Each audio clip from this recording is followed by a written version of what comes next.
Donc aujourd'hui, nous recevons donc, pour la deuxième séance de ce séminaire, vous avez reçu l'annonce de la première séance avec la vidéo en ligne de la conférence d'Yvan Segret. Donc nous recevons aujourd'hui donc, Laurent Boff, qui est ici présent, et qui est un ami, un collègue que je suis très heureux d'accueillir dans ce séminaire Spinoza. Laurent Boff est un spécialiste internationalement reconnu de Spinoza. Il a travaillé donc, Spinoza du point de vue de la politique, avec son livre, La stratégie du Conatus, qui est un classique de la lecture de Spinoza, et qui a été traduit déjà en italien au moins. Hein, oui, en italien, en espagnol. En italien, en espagnol. En portugais. Et en portugais, voilà, c'est un livre qui est vraiment diffusé à l'international. Affirmation et résistance chez Spinoza.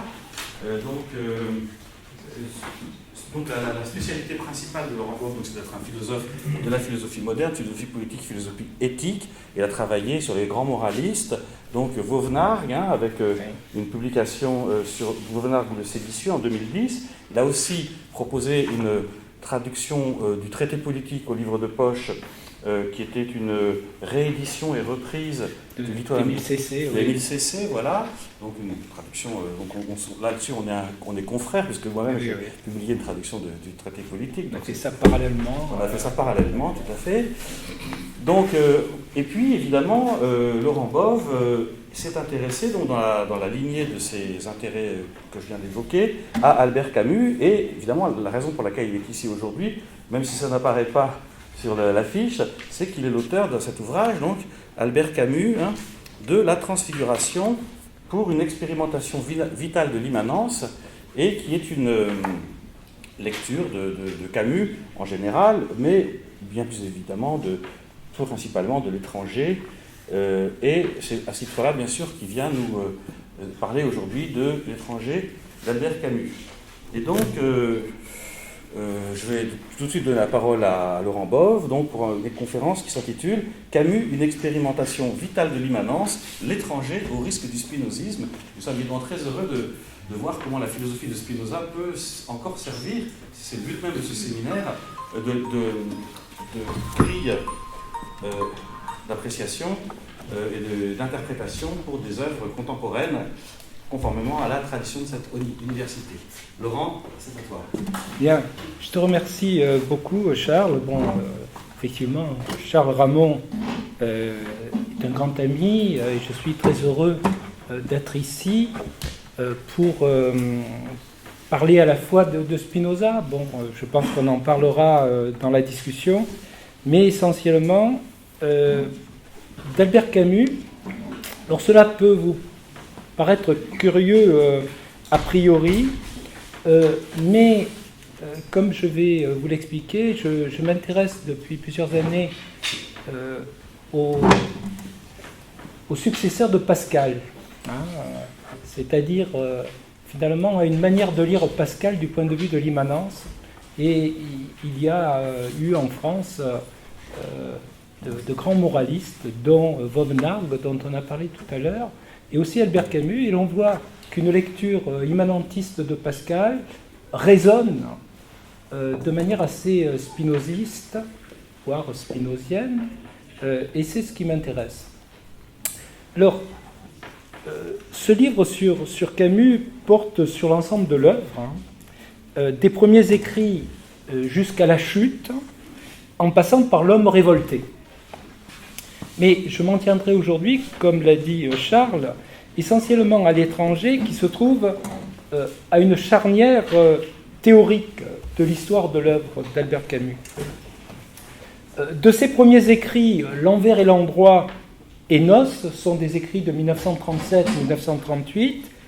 À l'étranger, qui est publié en 1942, Camus développe une vision naturaliste, quasi panthéiste du monde, que la philosophie de l'absurde, qui est codifiée dans le mythe de Sisyphe qui est écrit après l'étranger, publié après l'étranger, cette première philosophie va être réinterprétée après coup, d'un point de vue philosophique qui est celui du mythe de Sisyphe. C'est-à-dire que, en fait, l'étranger est écrit avant le mythe de Sisyphe développe la philosophie de l'absurde, et on a toujours lu et c'est le cas de Sartre. Vous trouvez le texte dans Situation 1 qui donne son explication de l'étranger de manière, avec une grande autorité. On a toujours lu l'étranger rétrospectivement, c'est-à-dire du point de vue de la philosophie de l'absurde et du mythe de Sisyphe.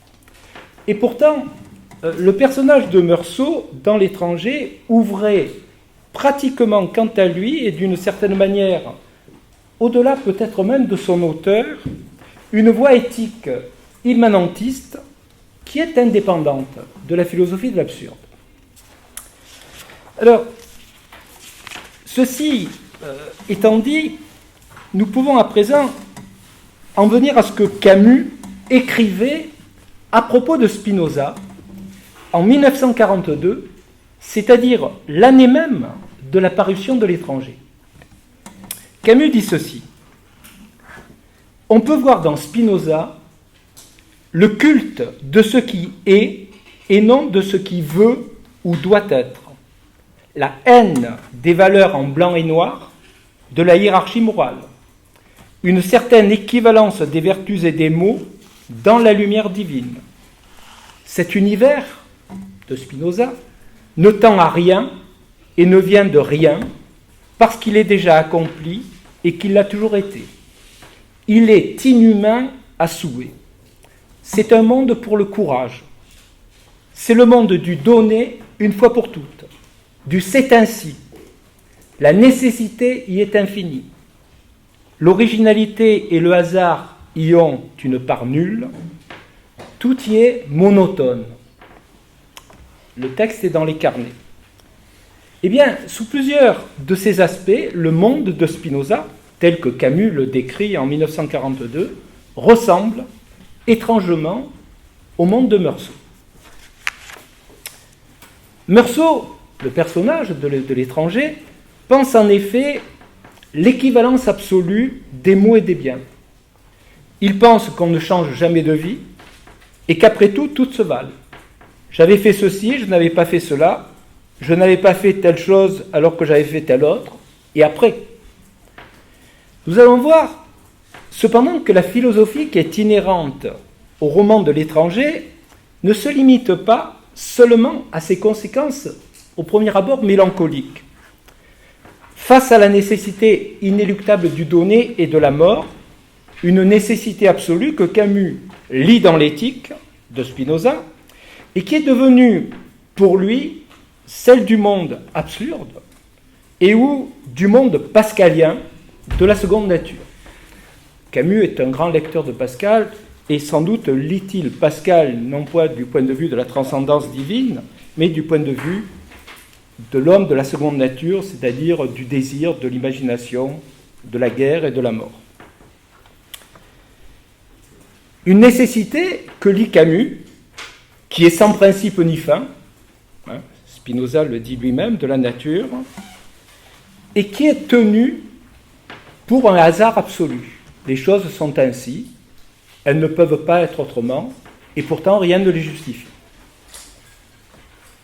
Cependant, au-delà des conséquences mélancoliques de cette conception du monde, le travail du texte de l'étranger et l'histoire singulière de Meursault développent bien au contraire, en pointillé d'abord, puis très explicitement dans la scène finale du roman, une philosophie positive de la seconde nature et de la puissance du corps, et aussi de l'amour, qui nous fait ainsi déjà passer, on peut dire, de l'envers nihiliste de la philosophie de l'absurde à l'endroit affirmatif d'une philosophie de l'immanence. Et ce monde, ou ce passage, est celui d'un monde de Spinoza tel que Camus et sans doute Nietzsche, parce que ce que dit Camus de Spinoza peut sans doute venir de Nietzsche, et on va voir d'une lecture du nihilisme passif. Donc, ce passage, c'est sans doute celui d'un monde de Spinoza tel que Camus et Nietzsche le concevaient en leur temps.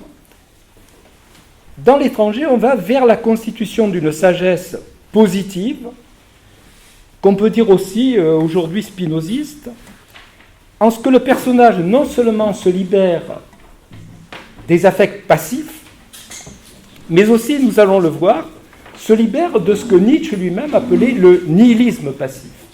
C'est-à-dire que ce que je lis, c'est que sans doute le personnage et le roman de l'étranger est écrit du point de vue nietzschéen de ce que Nietzsche appelle le nihilisme passif, c'est-à-dire le dernier stade du nihilisme, que ce nihilisme, c'est ce que lit Camus à travers Spinoza, mais que le personnage même dépasse cette première opposition vers un spinozisme beaucoup plus proche du nôtre, c'est-à-dire une pensée de la positivité de l'immanence qui va vers une forme de sagesse. On est assez loin finalement de la philosophie de l'absurde, telle qu'on lit le roman quand on le lit du point de vue rétrospectif du mythe de Sisyphe.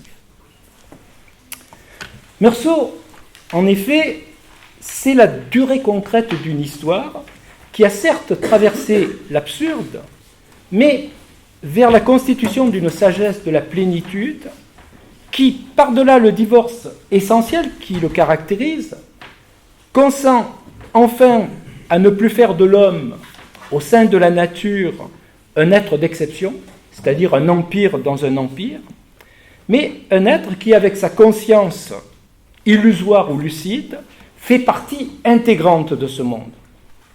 Et cette solution de la fin du texte implique un véritable changement du statut de la conscience. Ce n'est plus une conscience spectatrice éclairée du monde, cette conscience enveloppant par la même vis-à-vis de la nature une certaine transcendance, une certaine extériorité, et c'est la conscience absurde, mais une conscience qui, au fil du roman, devient l'affirmation vivante de ce monde. Et c'est la découverte de la positivité de l'immanence. À la fin de l'étranger, vous vous souvenez sans doute qu'un prêtre vient dans la cellule de Meursault. Et ce prêtre, qui s'impose, a pour projet de purifier l'âme de Meursault, de lui gagner l'éternité. Mais le texte dit, dans des bondissements mêlés de joie et de colère, c'est dans la révolte contre ce prêtre de l'âme elle-même dont Meursault va définitivement se purifier. Ici, j'entends par l'âme dont il se purifie l'idée imaginative de l'âme, celle à laquelle croient les spiritualistes et les religieux. En se purifiant de cette âme, ou de cette idée de l'âme, Meursault se libère de tout dualisme, de toute distance vécue et de toute opposition de la conscience et du monde, soit du dernier obstacle au consentement et à une sorte d'amour, on va le voir, universel, qui est l'étoffe même des corps. Alors, lire le texte du point de vue de la fin de l'étranger, c'est prendre connaissance qu'il s'agit là d'une sorte de moment de grâce. Alors je lis non pas le texte de l'étranger, mais un passage de Noces, ce moment de grâce où le bonheur naît de l'absence radicale d'espoir, où l'esprit trouve sa raison dans le corps. Donc ce sont des expressions de Noces, texte écrit avant l'étranger. La conscience ici est devenue pure phosphorescence de la nature entière, et elle ouvre alors le personnage, Meursault, au présent, à la tendresse infinie du monde. Pour la première fois, le texte dit pour la première fois, on peut dire dans une joie immanente, qui est celle de la compréhension du monde, en l'absence de tout espoir. Car l'absence d'espoir est corrélative de la fin de toute crainte. C'est très spinoziste. Un autre texte de Camus qui s'appelle Le Premier Homme dit ceci: le contact direct, sans intermédiaire, donc l'innocence a été retrouvée. Mais, ajoute le texte, une innocence au deuxième degré. Innocence au deuxième degré, c'est-à-dire une innocence qui s'accompagne d'une grande conscience basée sur une connaissance. Spinoza dirait connaissance adéquate. C'est la vérité éternelle de la volonté d'être et de persister d'une vie qui s'est définitivement arrachée à l'involontaire et à l'illusion. C'est un moment de vérité. Un moment de vérité dans lequel tout s'inscrit. Là, je me réfère à un passage très important de L'Envers et l'Endroit, texte aussi qui précède L'étranger, quant à la problématique naturaliste que ce passage développe et qui n'est pas du tout la philosophie de l'absurde. Camus disait alors que ce moment de vérité dans lequel tout s'inscrit, c'est celui de l'humanité et de la simplicité. Et il ajoute « Et quand donc suis-je plus vrai que lorsque je suis, le verbe être, que lorsque je suis le monde ?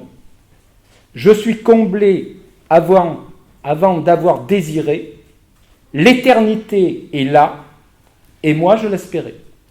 Ce n'est plus d'être heureux que je souhaite maintenant, mais seulement d'être conscient, c'est-à-dire de m'installer en quelque sorte dans cette vérité, on pourrait dire naturaliste, essentielle, qui est celle de l'identité avec le monde. Ce moment de vérité, ou ce moment de noces avec le monde, le titre d'un des textes de Camus, c'est Noces, qui révèle notre identité avec ce monde, ainsi que notre éternité, fait du personnage de Meursault, à la fin de L'étranger, une figure de sagesse qui est puissamment immanentiste. Celle, nous allons longuement y revenir, d'une sorte de Christ, et vous allez voir comment la figure du Christ entre L'étranger, un Christ de la bonne nouvelle de l'immanence. Le Christ d'une résurrection, mais d'une résurrection matérialiste du corps. Et vous allez voir combien Camus s'intéresse à Piero della Francesca et à ce tableau, qui est le tableau de la résurrection, qu'il lit de manière antithéologique comme la résurrection du corps, qu'il prend au sérieux.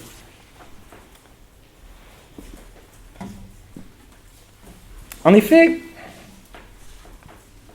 ce corps, Camus dit dans Noces, ce corps porte une vérité, et cette vérité, c'est qu'il doit pourrir. C'est assez beau comme formule. Une vérité qui doit pourrir. C'est par ce corps que nous sentons et que nous expérimentons que nous sommes éternels. C'est, disons là, bien sûr, je reprends la formule de Spinoza, mais c'est exactement ce que formule sous une autre forme Camus à ce moment-là.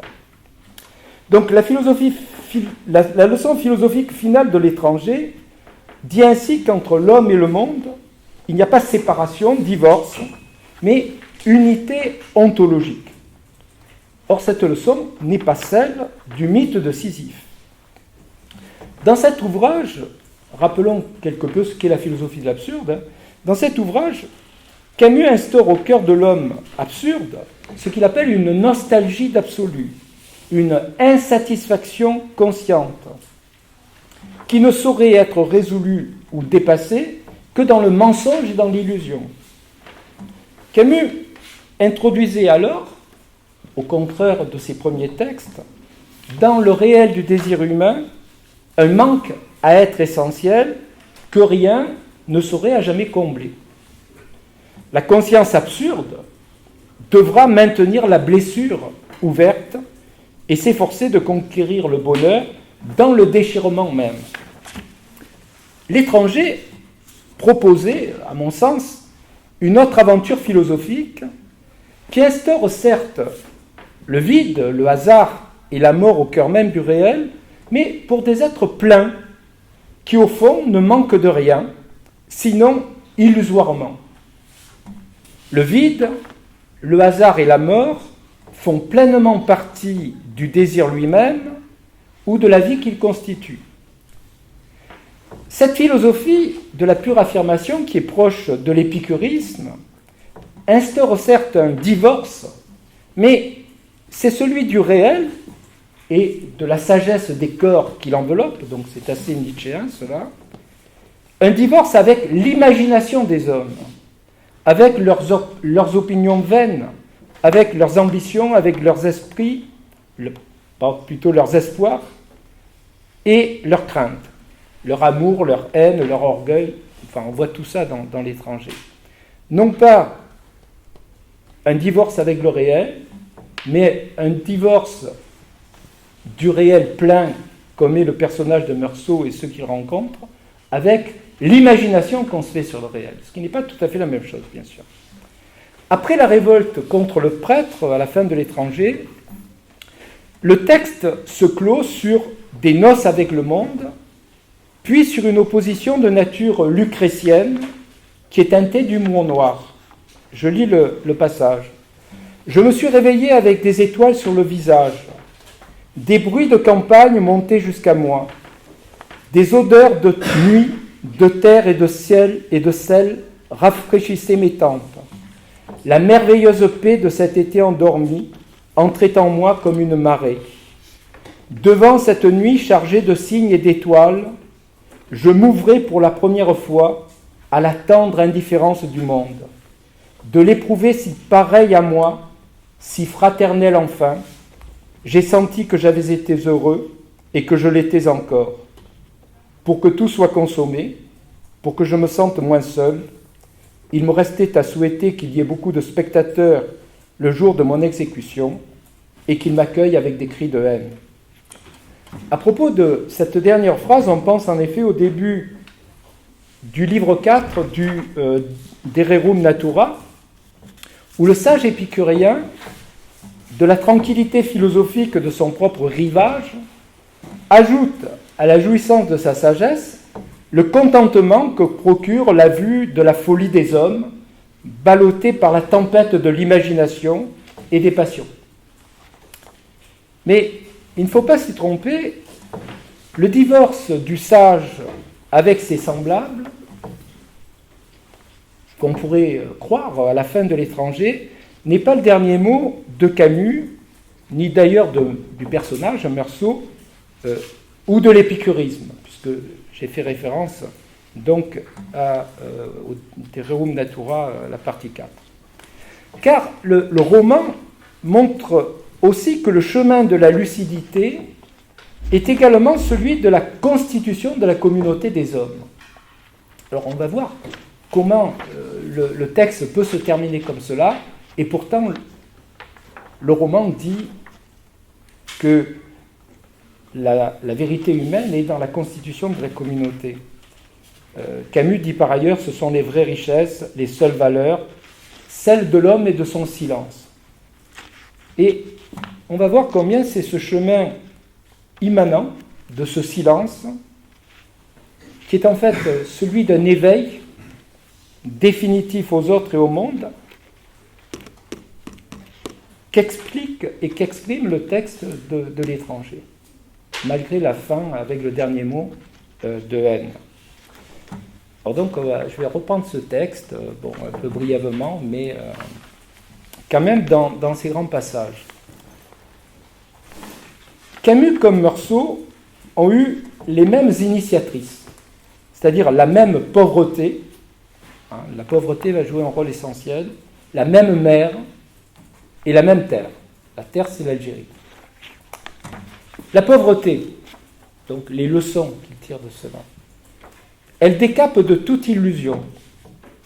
En privant l'homme d'espoir et de mémoire, elle dissipe 3 préjugés fondamentaux. Vous allez voir, qui sont des préjugés que balaie aussi Spinoza.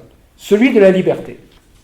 D'abord, que quelque chose dans la vie peut se diriger par la transcendance d'un libre arbitre. Celui de l'orgueil, qui fait croire à son moi, à son nom, à son identité. Celui enfin de la signification et de la finalité de l'existence. La pauvreté, dit Camus, ramène à la simplicité de l'essentiel, au présent, un présent sans mémoire ni avenir, d'une vie anonyme, en proximité absolue avec la mort. Cette découverte décapante dans l'étranger est la première étape de la conscience philosophique. Vous savez que Meursault est sans doute un intellectuel, on ne le sait pas, ce n'est pas dit, mais en fait, s'il se trouve auprès de sa mère à Alger, c'est parce qu'il est venu faire des études à Paris, sans doute comme Camus, qui est venu faire de la philosophie et de la littérature. Et au bout de quelques temps, on ne sait pas exactement, 2 ans peut-être, il est revenu. Et il dit qu'il est revenu à cause de l'impossibilité de vivre, économiquement parlant. Mais qu'à partir de là, il a compris que tout cela n'avait que peu d'importance. Et là commence une autre vie, dans le rapport au monde. Vous voyez ? C'est aussi l'exemple de la mère. Bon, là, bien sûr, c'est l'étranger, mais c'est aussi toute l'œuvre et le dernier texte de Camus qui est inachevé. Le manuscrit, on l'a retrouvé dans sa voiture lors de l'accident en 1960. Ça a été publié bien plus tard. Le premier homme, où il en parle beaucoup. L'exemple de la mère qui, à force d'endurer le malheur, la misère, l'oppression, l'usure du travail, le texte dit, à force d'être privé d'espoir, s'est vidé de tout ressentiment envers la vie, résigné enfin à toutes les souffrances, les siennes comme celles des autres. Mais, dit-il, pour bien supporter, il fallait aussi ne pas trop se souvenir. Il fallait se tenir tout près des jours, heure après heure. C'était aussi la seule manière qu'elle ait trouvée de faire face à la vie, cette présence au présent. Aussi vivait-elle, dit-il, dans la proximité de la mort, c'est-à-dire toujours dans le présent. Il y a là une vérité essentielle, on va le voir chez Camus, qui est celle de la sagesse. Car il n'y a de vraie sagesse que sans lendemain, sans espoir. Dans un présent sans regret ni espoir, et dans la familiarité du néant. Le mystère de la pauvreté, dit le texte, c'est d'ouvrir la voie à cette richesse. La mère qui a donné la vie donne aussi sa propre vie en exemple. Son vide est éloquent. Elle est involontairement l'initiatrice d'une vérité fondamentale. Le texte de Camus dans Le Premier Homme dit « Sa mère est, EST, le Christ ». Donc il parle de sa propre mère. Dans le texte, c'est la mère d'un personnage qui s'appelle Jacques. Et il ajoute « Jésus, c'est la souffrance, il tombe, etc. La vie comme calvaire et désespoir. Mais c'est aussi l'amour. » Citation. « Quant à Catherine Cormery, donc sa mère, elle était la seule dont la douceur put faire penser à la foi. Mais justement, la douceur était toute sa foi. Elle ne niait pas ni n'approuvait. » Alors, ce retrait du monde, de toute réalité concrète, de toute actualité, de toute mœurs, de toute institution, cet amour, comme dernière possibilité de survivre, mais aussi symptôme d'une impuissance fondamentale à affirmer ou à nier, ce perpétuel état d'enfance, d'ignorance, voire d'idiotie, n'est pas sans nous rappeler les caractéristiques essentielles du Christ, tel que Nietzsche en trace dans son œuvre Le Portrait. C'est-à-dire que dans l'Antéchrist, Nietzsche trace un portrait du Christ comme personnage du dernier stade du nihilisme, c'est-à-dire du nihilisme passif, qui compare d'ailleurs à Épicure et à Bouddha, à ce moment-là. Avec cette idée, c'est une forme de sagesse, mais une forme de sagesse de l'épuisement de la vie. Et une forme d'amour, mais d'amour comme dernière possibilité de vivre. En même temps, c'est l'étape ou l'épreuve qu'il faut traverser sur la voie du surhumain. Lorsque Camus écrit que sa mère est le Christ, peut-être se souvient-il qu'il a écrit aussi de son personnage Meursault avec affection, mais avec une certaine ironie, marque d'une certaine distance critique avec ce personnage.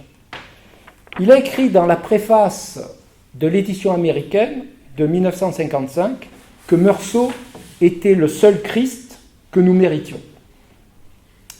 Et sans doute dans l'élucidation de la signification de ces deux attributions, Mère Christ et Meursault Christ, se trouve le secret d'une œuvre et d'une vie à la recherche duquel Camus s'était à l'évidence engagé lorsqu'il s'est mis à écrire le premier homme qui a été interrompu par la mort.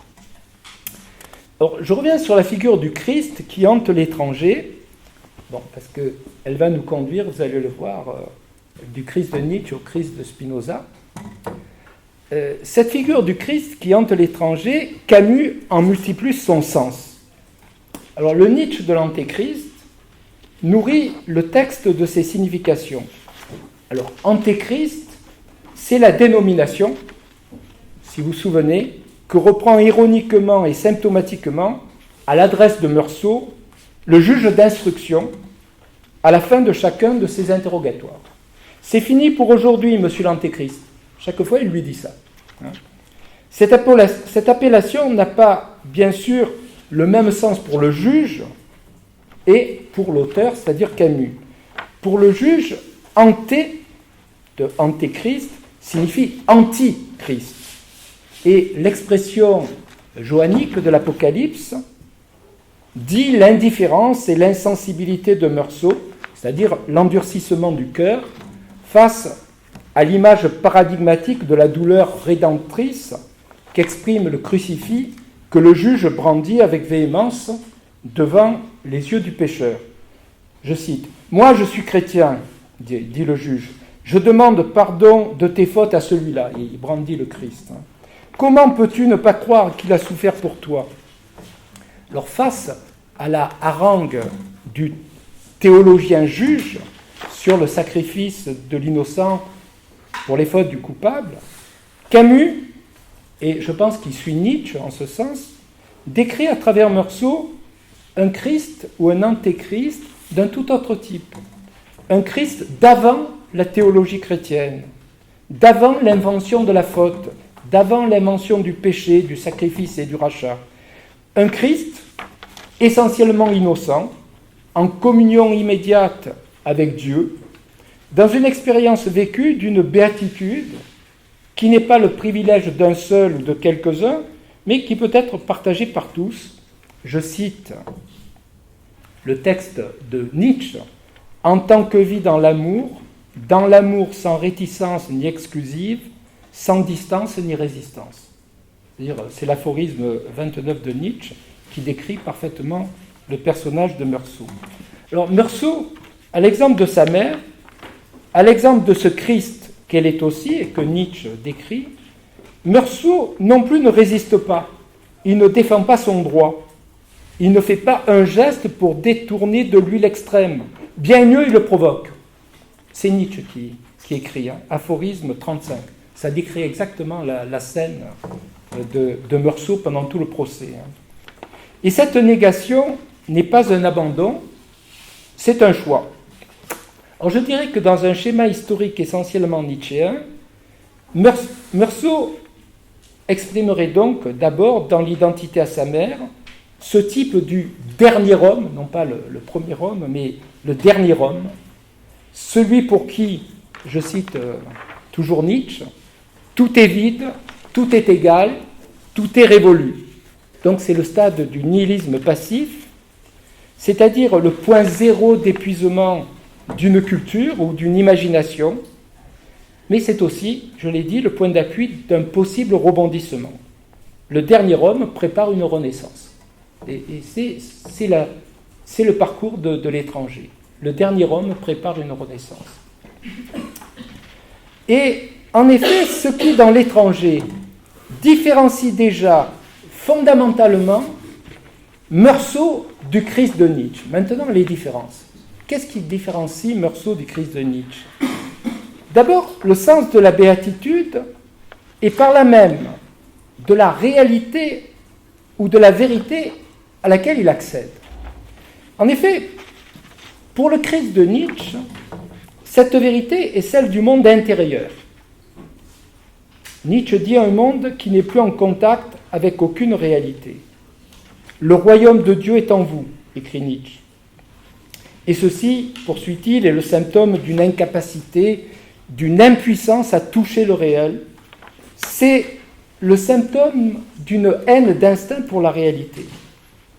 L'amour est ainsi un recours, un refuge, la dernière possibilité de vie pour des êtres dont l'extrême sensibilité à l'irritation et la souffrance rend tout contact impossible. Si vous vous souvenez bien du personnage de Meursault, Meursault est aussi un hypersensible. Mais pourtant, il n'y a pas pour lui d'arrière-monde. Son contact au réel est indépassable. Il définit son être même, son désir et ses affects. C'est à la surface de la peau que se joue toute son aventure, son malheur et sa béatitude. C'est seulement en ce sens physique, je dis bien physique, la surface de la peau, du corps, que le royaume des cieux est pour lui parmi nous. Non pas dans le retrait du réel sensible, mais seulement dans le retrait de l'imaginaire des institutions, de l'imaginaire des mœurs, de l'imaginaire des significations et des valeurs. Un retrait qui le livre nu à la méchanceté du réel ou à sa douceur, sans défense, sans protection, en contact pour le plaisir et la vie, ou la souffrance et la mort. C'est-à-dire, nous avons un personnage nu, au sens fort du terme. Dans la complication du réel, du monde de l'étranger, il y a ainsi de vraies unions et de vraies discordes, des sympathies et des disjonctions. Le reste des rapports qu'on dit humains est voué au jeu de l'imagination et du mensonge, là où la vie est devenue un songe, quand les hommes travaillent à leur propre malheur. C'est-à-dire que c'est comme si Meursault s'extrayait en quelque sorte du monde de signification et de valeur des institutions, c'est-à-dire de l'imaginaire de la vie collective. Et on se sent très proche d'Épicure. Et la signification philosophique de l'épicurisme latent de l'étranger est sûrement un enjeu majeur pour l'interprète. Alors, dans l'Antéchrist, Nietzsche établissait au sein du nihilisme passif une parenté, je le disais tout à l'heure, paradoxale entre le Christ et Épicure. Alors, je lis l'aphorisme 30 de ce qu'il dit sur cette identité, Nietzsche, qu'il établit entre le Christ et Épicure. Le Christ a été, selon Nietzsche, un prolongement sublime de l'hédonisme sur une base complètement morbide. Au plus proche degré de parenté, encore qu'il ait bénéficié de la vitalité du nerf grec, on retrouve l'épicurisme, la doctrine païenne de la rédemption. Épicure, décadent type, que je fus le premier à reconnaître pour tel. La crainte de la douleur, voire de l'infiniment petit dans la douleur, elle ne peut finir autrement que dans une religion d'amour. Alors, la doctrine païenne de la rédemption, c'est de fait ce que développe le roman L'étranger, et que pourtant, en même temps, son auteur, c'est-à-dire Camus, refuse.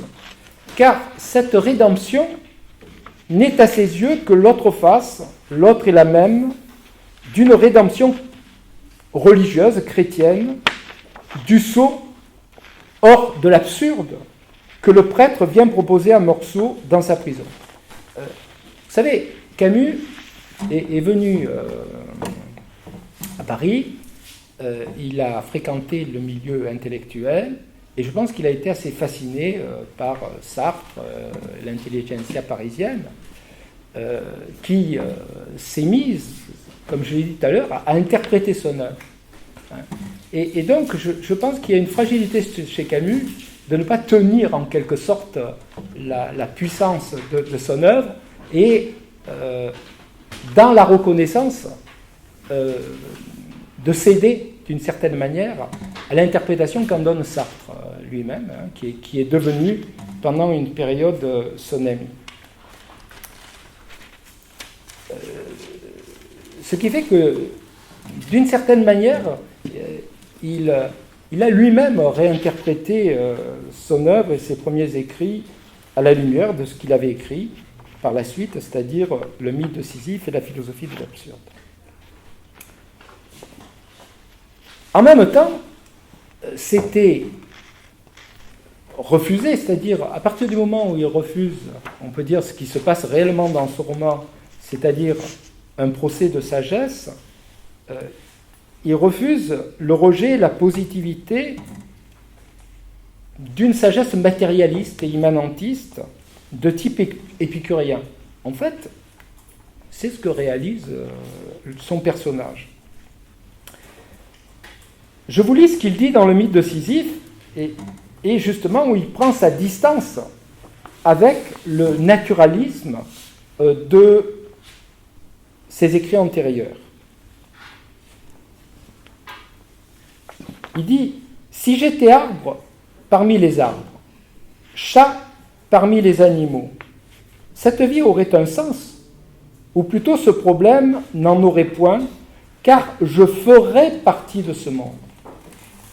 Je serai ce monde. » Et il ajoute « auquel je m'oppose maintenant par toute ma conscience et par toute mon exigence de familiarité. » Vous voyez, c'est-à-dire que dans le texte que je vous ai dit tout à l'heure, que je vous ai lu tout à l'heure, il dit « je suis le monde, l'éternité est là, et moi je l'espérais. » Bon. Quand il développe la philosophie de l'absurde, il dit « si j'étais arbre parmi les arbres, chat parmi les animaux, cette vie aurait un sens, ou plutôt ce problème n'en aurait point, car je ferais partie de ce monde. Je serais, conditionnel, ce monde, auquel, philosophie de l'absurde, je m'oppose maintenant par toute ma conscience et par toute mon exigence de familiarité. Cette raison dérisoire, c'est elle qui m'oppose à toute la création. Je ne puis la nier d'un trait de plume. » Eh bien, la nier d'un trait de plume, c'est pourtant exactement ce que fait son personnage Meursault tout au long de L'étranger, et qu'il revendique en toute lucidité dans le dénouement. Ce moment de vérité, de conscience de la vérité, qui est aussi connaissance et expérience de son éternité, que Camus, comme je vous l'ai dit, affirmait dans L'Envers et l'Endroit. C'est ce qu'il n'accepte plus lorsqu'il réinterprète L'étranger du point de vue de la philosophie de l'absurde, du mythe de Sisyphe. Alors je reviens à L'étranger et à son fil d'immanence. La sagesse immanentiste de Meursault se dessine très clairement dans sa rencontre avec Marie. Vous savez, le lendemain de l'enterrement de sa mère, il va à la plage et il rencontre une fille qui s'appelle Marie. Marie, bien sûr, ce n'est pas par hasard qu'elle s'appelle Marie, c'est la mère emblématique du Christ. Pour Meursault, c'est la femme mère, la médiation entre l'union avec sa propre mère et son accord avec la nature. Marie, d'ailleurs, ne se distingue pas réellement de la nature ni des attributs maternels. Meursault la rencontre dans l'eau, celle de la naissance et du baptême. Il effleure immédiatement ses seins en la faisant monter sur une bouée et il s'endort comme un enfant sur son ventre. Relisez le texte. Marie sommeille avec lui, il ne parle pas. Le texte dit « Le soir, elle est venue chez moi. » Point. C'est vraiment un parcours de silence. Que dire de Marie, sinon que comme Meursault, elle est toute en surface. Là, il s'agit de sa beauté, la beauté de son corps brun. Marie, c'est la nature en mouvement dans son affirmation singulière comme corps, comme pure joie, comme plénitude. Elle rit sans cesse. C'est l'inverse en apparence de l'immobilité de la mère. Mais c'est pourtant la même prégnance du présent, le même savoir immanent de la vie, la même liberté. On peut dire, par rapport à la mère, chez Marie, le rire, c'est son silence. Une forme de sagesse. Marie ne dit rien d'autre que l'urgence du plaisir de vivre. Elle libère la sagesse de la figure encore réactive de la résignation, la mère.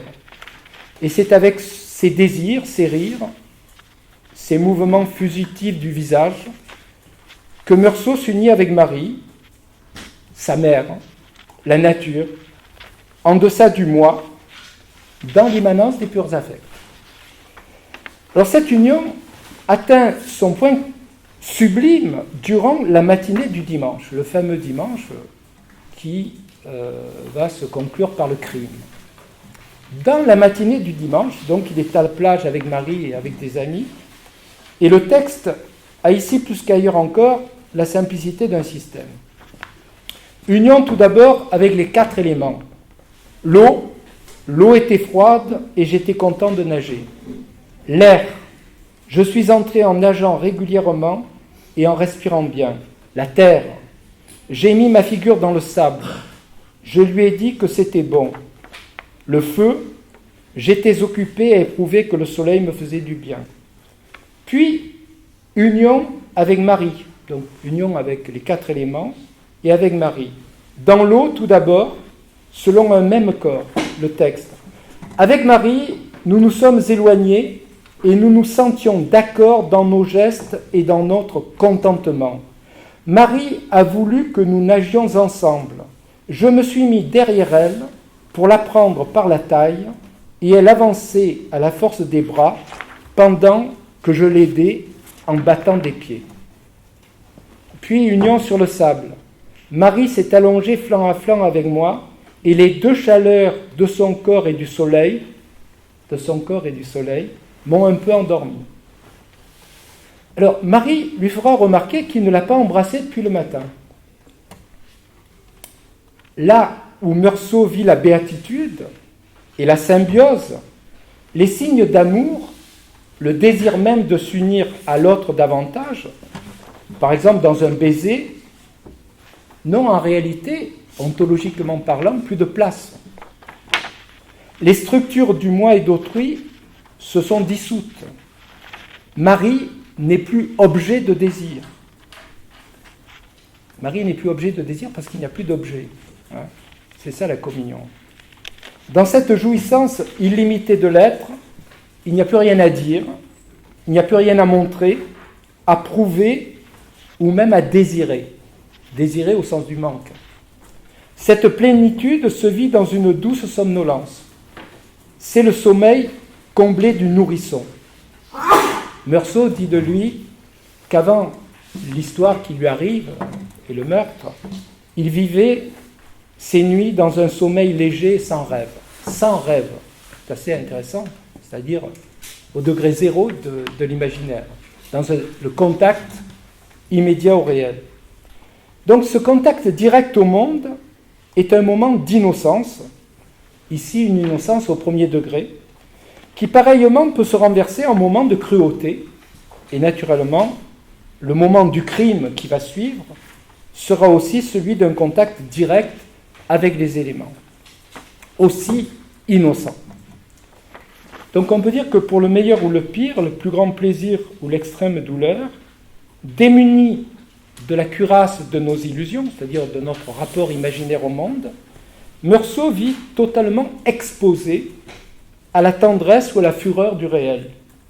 Cette passivité, c'est-à-dire cette passion passive, comme le dit Camus dans ses carnets, c'est déjà aussi sa force.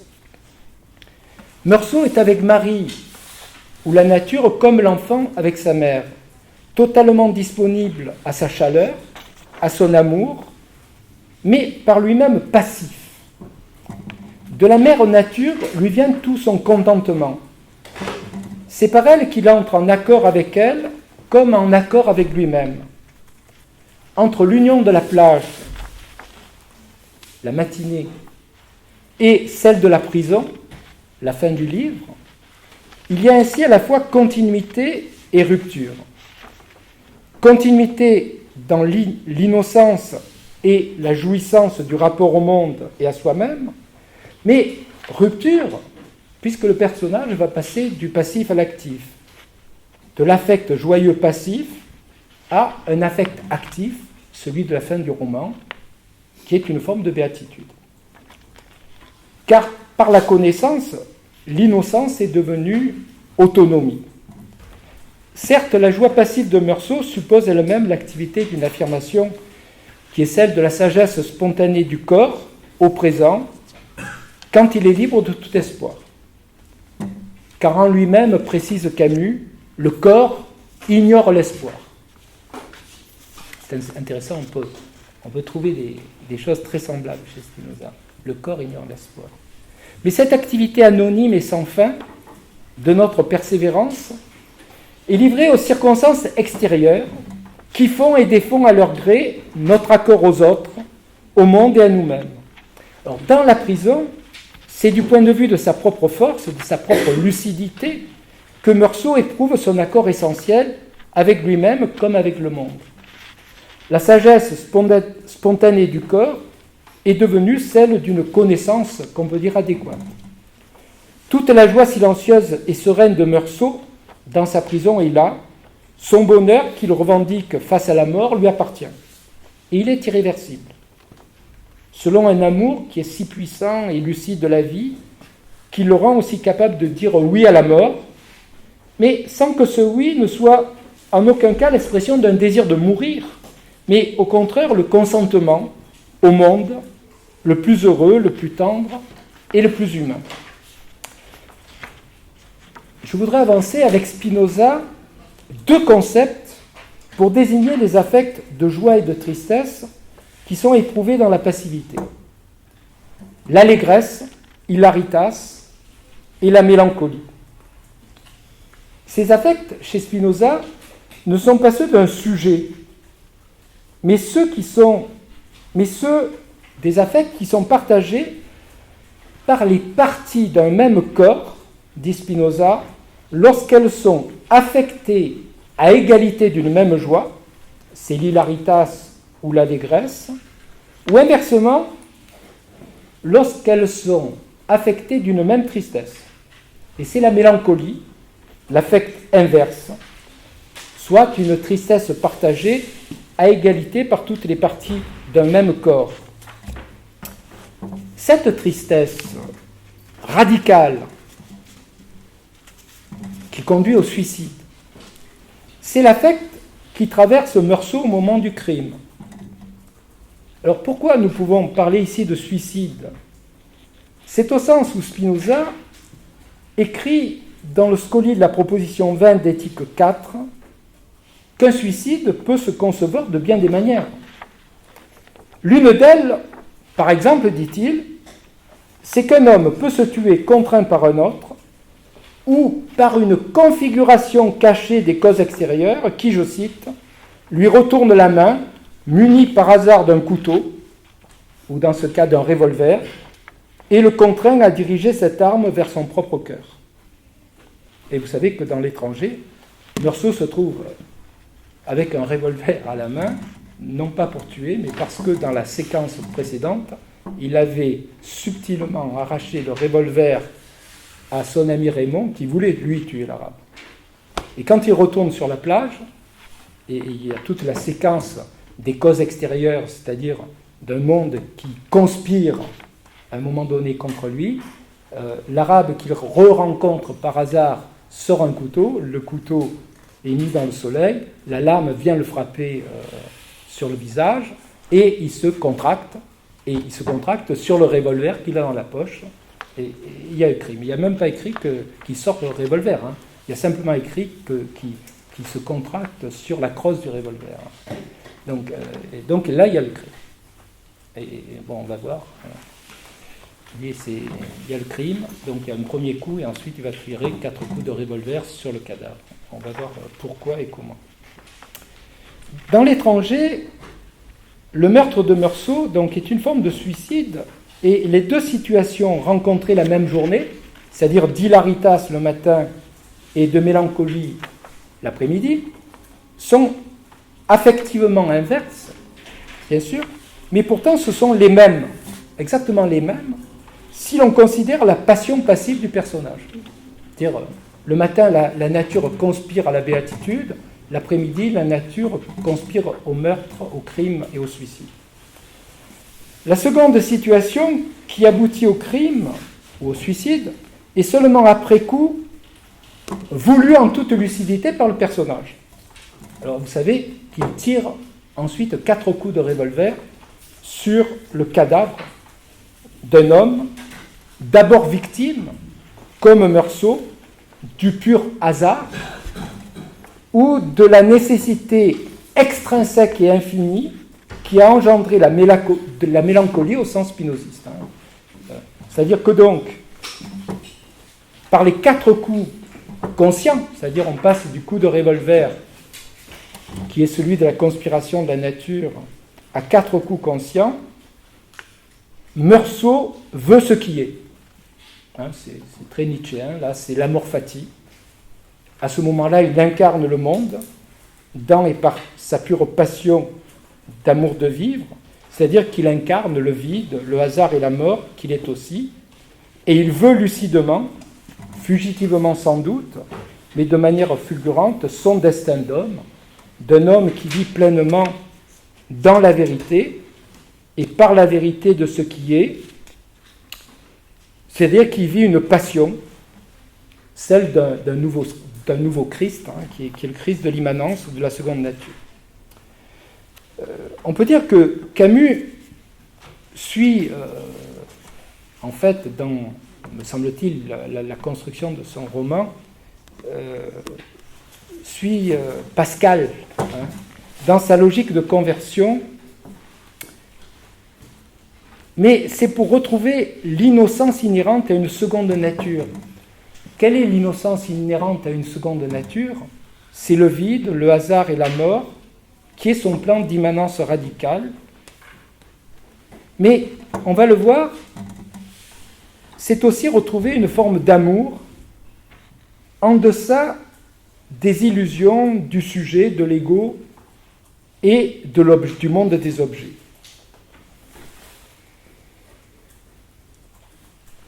Alors là encore, on est dans des résonances assez curieuses avec l'éthique. L'éthique, en effet, met en œuvre, comme l'étranger de Camus, un type d'écriture et de connaissances moré-géométricaux qui sont, dès les premières lignes, indépendants d'un rapport sujet-objet, c'est-à-dire indépendants d'une relation objectale. C'est-à-dire on est tout de suite dans le point de vue du singulier immanent, qui devient d'autant plus ce qu'on pourrait appeler un procès éthique d'une singularisation, que l'individu, c'est le parcours même de l'éthique, et c'est le parcours de l'étranger, s'émancipe d'une humanité qui est asservie au jeu de l'imagination et des affects passifs. Et c'est dans la filiation de cette immanence radicale que Camus a pu écrire, il le dit à propos du dénuement des franciscains, comme aussi des jeunes gens des plages à Alger, il dit ceci: être nu garde toujours un sens de liberté physique, et cet accord de la main et des fleurs, cette entente amoureuse de l'homme délivré de l'humain, donc c'est-à-dire des affects passifs dans ce cas, je m'y convertirais bien si elle n'était déjà ma religion. Alors vous savez que dans l'éthique, la notion de religion est revendiquée par Spinoza pour signifier l'éthique véritable. Il emploie la notion de religion. Donc il y a entre l'éthique et l'étranger d'étranges correspondances dans leur projet philosophique commun de délivrer l'éthique elle-même de toute illusion anthropocentrique, de tout pathos et de toute moraline.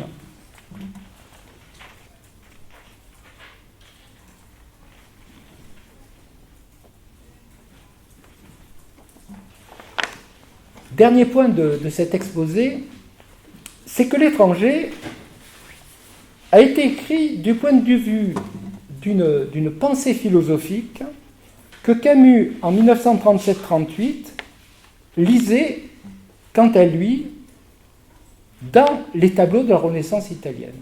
Alors, nouveau détour.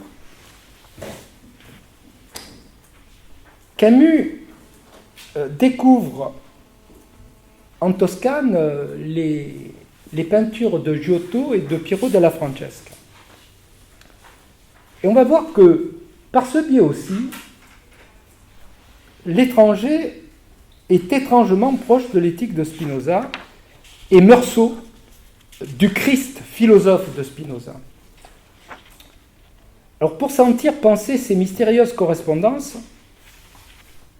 il faut faire donc un détour. Il faut comprendre ce que Camus a véritablement lu dans la peinture toscane et plus particulièrement chez Piero della Francesca. Vous savez que Camus a écrit un roman qu'il n'a pas publié qui s'appelle La mort heureuse.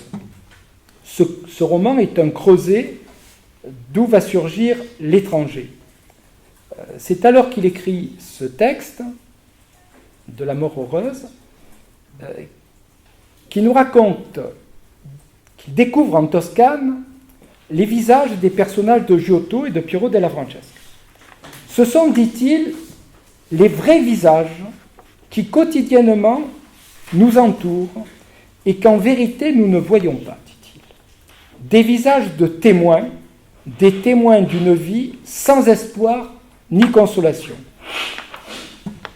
Pour voir ces visages, dit-il, il fallait d'abord que les peintres nous libèrent de l'attente qui nous détermine à ne nous attacher qu'à l'utilité de leur expression. Il fallait que les peintres nous libèrent de notre relation objectale. On va voir toute la réflexion sur l'idée d'expression qui est assez intéressante. L'expression des visages qui nous oriente et règle notre conduite envers les objets, envers les autres, comme envers nous-mêmes.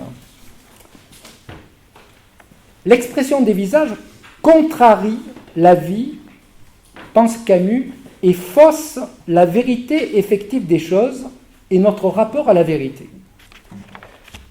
Et il voit dans le travail du peintre un travail qui nous ramène au contraire à la vérité de l'essentiel, c'est-à-dire qui décape l'expression. Au-delà du visage, le peintre, dit-il, fait advenir la vérité du corps. Il y a trop de mauvais esprit dans le visage, trop d'âme en quelque sorte, trop de tumulte du cœur, c'est Camus qui le dit, trop d'attente, d'agitation et de bruit, trop d'espoir. Souvenez-vous, la vérité du corps, c'est qu'il ignore l'espoir. Le travail du peintre fait ainsi surgir la matérialité du corps dans le visage, sa face sans espoir ni consolation. Le peintre indique par là un chemin éthique, celui de la singularisation et de sa présence dans et par ce décapage de l'âme. Le peintre fait voir, sentir et comprendre l'effectivité des corps en dissolvant les illusions de l'humain, c'est-à-dire des affects passifs. Et c'est ce qu'il lit dans le tableau de la résurrection de Piero della Francesca. Je lis le texte de Camus. Au sortir du tombeau, le Christ ressuscitant de Piero della Francesca n'a pas un regard d'homme. Rien d'heureux n'est peint sur son visage, mais seulement une grandeur farouche et sans âme que je ne puis m'empêcher de prendre pour une résolution à vivre. Car le sage, comme l'idiot, exprime peu. On retrouve le rapport à la mer, au silence, à l'idiotie et à la sagesse. Le corps du Christ, qui est ici divinisé dans la gloire de sa matérialité même, lorsque celle-ci s'est libérée de la tyrannie de l'âme, c'est le sens matérialiste que donne Camus à la résurrection du corps et que nous retrouvons avec Meursault à la fin de l'Étranger. Cette interprétation de la peinture de Piero supposait une méthode. C'était chez le peintre toscan le résultat d'une recherche scientifique sur la perspective. dont l'esprit comme la méthode sont essentiellement mathématiques et dont les conséquences sont de deux ordres. C'était un grand mathématicien, Piero della Francesca. Et ce que lit Camus, c'est que la perspective permet de produire une vision déthéologisée du monde. Et cette thèse, il la trouve chez Panofsky, dans la perspective comme forme symbolique de 1927. La perspective chez Piero della Francesca opère de plus un déplacement de l'expression psychologisante des personnages vers la réalité de la peinture elle-même. Là, il lit, c'est ce dont je fais l'hypothèse, une thèse qui se trouvait chez André Malraux en 1937-38. Malraux écrivait « Piero, créateur d'un des styles les plus élaborés qu'ait connu l'Europe, est l'inventeur du détachement comme expression dominante des personnages. Les bourreaux distraits de la flagellation frappent un Christ absent derrière trois conseillers du duc d'Urbain qui ne les regardent pas. Le Christ de la résurrection est aussi étranger aux soldats endormis qu'aux spectateurs. Et Piero est le symbole même de la sensibilité moderne qui veut que l'expression du peintre vienne de sa peinture. »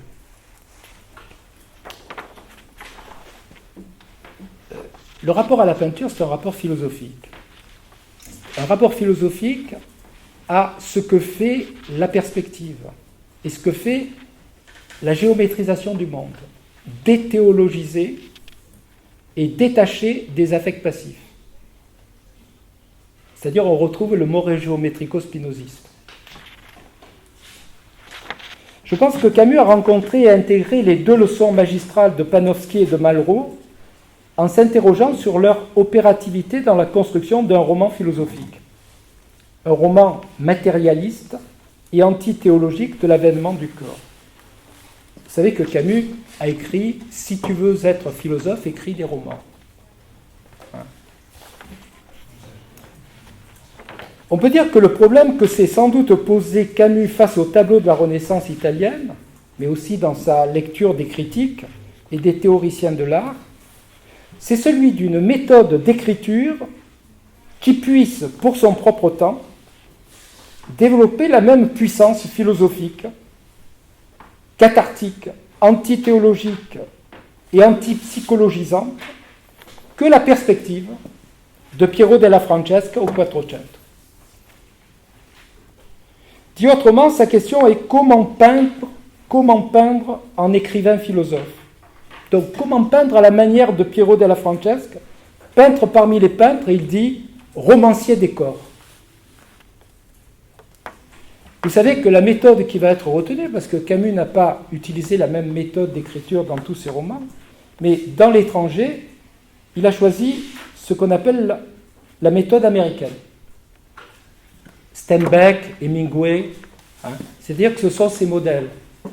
Et il le fait, je pense, pour nous, pour moi qui lis Camus, il le fait de manière assez spinozienne.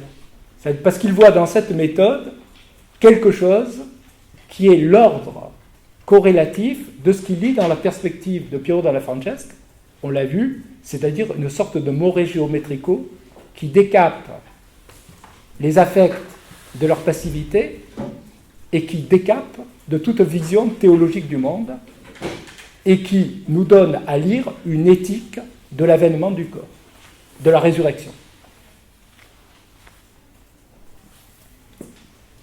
Donc, une manière, la méthode américaine, à l'exemple de Piero della Francesca, de traiter le réel, des choses comme des hommes, more géométrico. Le dispositif que permet la méthode américaine retrouve effectivement les deux effets recherchés de la perspective perceptive du dispositif pictural, de déthéologisation et de détachement vis-à-vis des affects passifs. La discontinuité... Alors, j'ai trouvé quelque chose, après avoir écrit ce livre, qui vient confirmer tout ça. En lisant Hemingway, je ne le savais pas avant d'écrire le livre, en lisant Hemingway, j'ai trouvé un texte qui s'appelle « Sur l'écriture ». Et dans ce texte sur l'écriture, c'est une nouvelle, le personnage Nick Adams dit ceci il faut écrire comme Cézanne peint. Mais je l'ai découvert après avoir écrit le livre. Et ça vient tout à fait confirmer ce que je pense, c'est-à-dire que ce qu'il voit dans Pierrot, en fait, d'une certaine manière, c'est une écriture, on peut dire, moderne, antithéologique et contre les affects, au profit de quoi? De la matérialité, de la peinture et des corps. Et effectivement, on comprend qu'on puisse passer de Cézanne à Piero della Francesca. Mais, donc, il a dû sans doute lire ce texte, mais tout ça, on ne sait pas. Hein. C'est-à-dire, j'essaie de reconstruire, en quelque sorte, une lecture d'un roman que tout le monde connaît et qui a été archi-lu, mais il me semble qu'on peut encore le lire autrement. Donc, la discontinuité introduite par cette méthode américaine, nous jette dans un temps qui est discontinu et dans une fragmentation indéfinie du monde, à jamais privé de finalité, de transcendance et de totalisation. Comme pour la perspective perceptive de Pierrot, l'écriture de Camus rend définitivement impossible l'accès à un sens originaire qui serait en dehors de notre condition, de notre œil, de notre corps, de notre conscience. Nous sommes dans les deux cas de figure dans la prison de ce que j'appellerais la resplendido, c'est-à-dire la présence immanente de la lumière des choses, qui est aussi, l'expression de Camus, la flamme noire de leur mort. C'est dans le monde de la seconde nature, de la seconde nature pascalienne, cette expérience de la proximité absolue de la vie comme de la mort.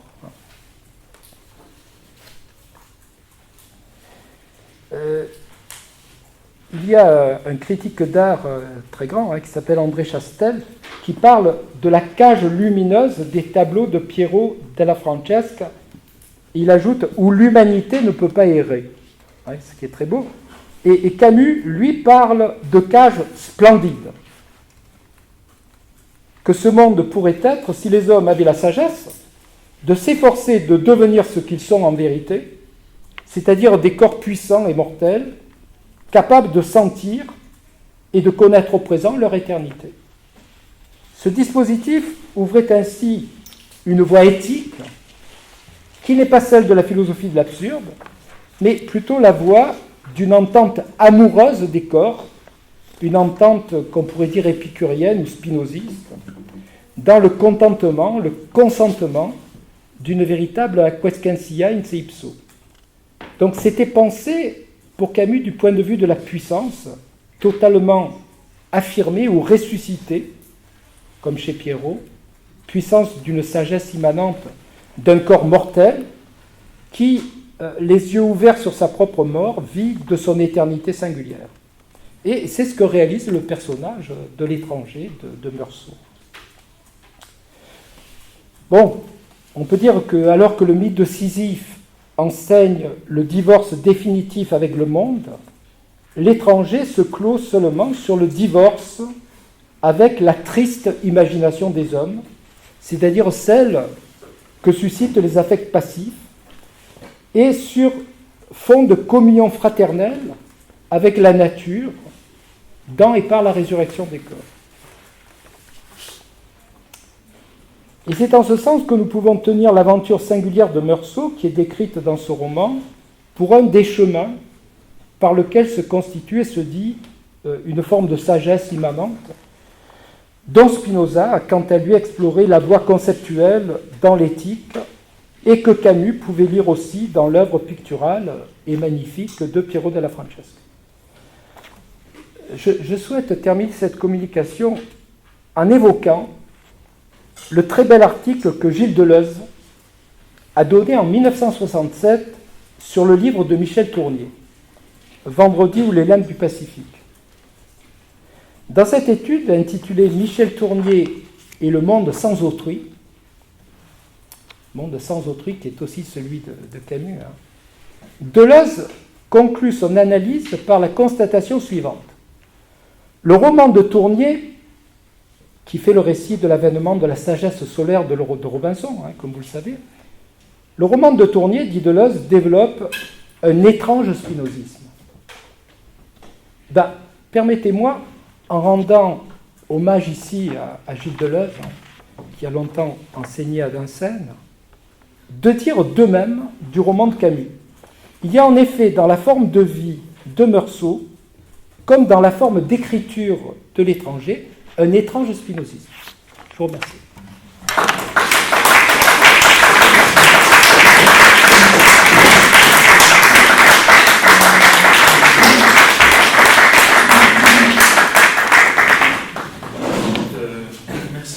Merci beaucoup pour cette superbe conférence. Franchement, là, je suis... Merci. Merci. Donc, merci. J'ai lu ton livre, je le connaissais, j'ai déjà entendu parler de Camus, mais je ne sais pas, ce texte-là, la façon dont tu as pris les choses, je dirais même la formulation, avec quelque chose, enfin pour moi, de très puissant, non seulement esthétiquement, bien sûr, mais philosophiquement, mais même, je dirais, existentiellement. C'est-à-dire, je ne sais pas, enfin, je trouve que tu es vraiment toi-même, là, hein, c'est le cas de le dire, dans un exercice qui peut sembler finalement assez, je dirais, neutre, enfin, un exposé dans un séminaire de philosophie, le soir dans une université, ben, il y a quelque chose qui passe, il y a quelque chose d'important qui passe, il y a quelque chose de grand qui passe. Je te remercie beaucoup. Ça me fait extrêmement plaisir que tu aies ressenti cela. Oui, j'ai vraiment ressenti. C'est pas si c'est le cas de tout le monde, en tout cas j'ai ressenti, et je tenais à le dire. Donc voilà, c'était partie des surprises. Et donc je ouvre le débat maintenant. Alors, bon, j'aurais beaucoup de questions à poser, mais je ne veux pas les monopoliser du tout, donc je laisse d'abord la parole peut-être à la salle, et puis j'interviendrai, enfin chacun interviendra. Jacques Stetter, qui organise le séminaire avec moi, qui a été pris à partie, puisqu'on a parlé d'une méthode américaine d'écriture. Enfin bon, nous sommes tous beaucoup, j'espère que certains d'entre nous ont profité de l'occasion pour relire l'étranger, c'était mon cas. Voilà, est-ce qu'il y a une première question, une première intervention? Oui, monsieur, vous présentez, donc vous dites un peu qui vous êtes, comme ça. Oui, qui vous êtes? Vous êtes étudiant ici? Oui, je suis étudiant dans les cours de Spinoza. D'accord. Bon, très bien, allez-y. Non, mais bon, j'ai beaucoup apprécié l'exposition, c'est super intéressant, j'ai jamais vu ces romans comme ça, c'est vraiment intéressant. Mais après, j'ai beaucoup de mal à comprendre en fait des rapports entre cette méthode américaine d'écriture et la perspective picturale. En fait, dans les perspectivismes, je dirais qu'il y a toujours un rapport vraiment linéaire à un point privilégié, alors les points de perspective, comment est-ce qu'on appelle ça? Oui, point de fuite. Et par contre, on a parlé, dans le cas de la méthode américaine, cette fragmentation infinie du monde. Là, je ne vois pas en fait, la manière dans laquelle ça peut être vraiment mis en rapport. Alors, premièrement, il faut savoir que Piero della Francesca est redécouvert ou est découvert dans les années 30. C'est-à-dire que donc c'est un peintre du Quattrocento, mais qui, en Europe, est découvert au début du XXe siècle, dans les années 30. Et il est découvert parallèlement, quand même, à une réflexion sur la peinture contemporaine. C'est-à-dire que si on s'intéresse à Piero della Francesca, ce n'est pas seulement en tant qu'historien de l'art, mais aussi en fonction de sa différence à l'intérieur du Quattrocento et dans sa résonance avec la peinture contemporaine. Bon. Alors, Panofsky a tort ou a raison. Moi, je dis simplement que Camus a retenu une leçon. La leçon de Panofsky, c'est que la géométrisation de l'espace est une manière antithéologique d'aborder le sujet religieux. C'est-à-dire qu'il fait dire à Piero della Francesca exactement l'inverse de ce qu'il représente. Il représente la résurrection du Christ et il lui fait dire, puisque la résurrection et le principe même de la théologie chrétienne, il lui fait dire, il ne s'agit pas de la résurrection du Christ, il s'agit en fait d'une leçon sur l'expression de la puissance corporelle et de la puissance de la réalité, d'une réalité qui n'a pas d'arrière-monde, et justement il voit la mise en place de la perspective et une mise en place mathématique, puisque Piero della Francesca est un théoricien de la perspective. Hein, c'est-à-dire c'est quelqu'un qui réfléchit mathématiquement à la question de la perspective. Il voit dans cette mise en place une manière de déthéologiser le monde. Et j'ajoute, ou du moins Malraux à la même époque ajoute, c'est aussi une manière de décaper les affects, c'est-à-dire de passer de la déthéologisation au détachement. Donc, d'éliminer les affects passifs pour ouvrir le spectateur à une autre manière de sentir. Dans les deux approches, on retrouve, d'une certaine manière, le projet spinoziste dans la mise en place du more géométrico. C'est-à-dire il s'agit de penser géométriquement le monde et le monde des affects pour éthiquement se détacher de la théologie et également pour ouvrir une voie éthique de passage des affects passifs aux affects actifs.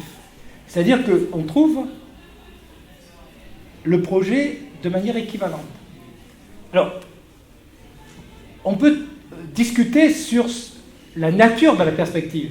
Il me semble que c'est cela que vous avanciez, c'est-à-dire l'histoire du point de fuite, etc. C'est-à-dire on peut avoir de la perspective d'autres visions que celle de Panofsky et sur ses conséquences. Mais en tous les cas, simplement, ce que j'ai voulu montrer, c'est que sans doute Camus retient cette leçon et qu'il souhaite transposer sur le plan de l'écriture d'un roman philosophique les effets déthéologisants et de détachement affectif de la perspective. D'où le début de L'étranger. Aujourd'hui, maman est morte, ou peut-être hier, je ne sais pas. J'ai reçu un télégramme de l'asile. Mère décédée, enterrement demain, sentiment distingué. Cela ne veut rien dire, c'était peut-être hier. C'est-à-dire que là, d'un coup, on est sans doute comme face au tableau de Piero, quelque chose qui est complètement décapant. Par la méthode d'écriture, et qui est une méthode qui n'est pas naturelle, qui est une construction.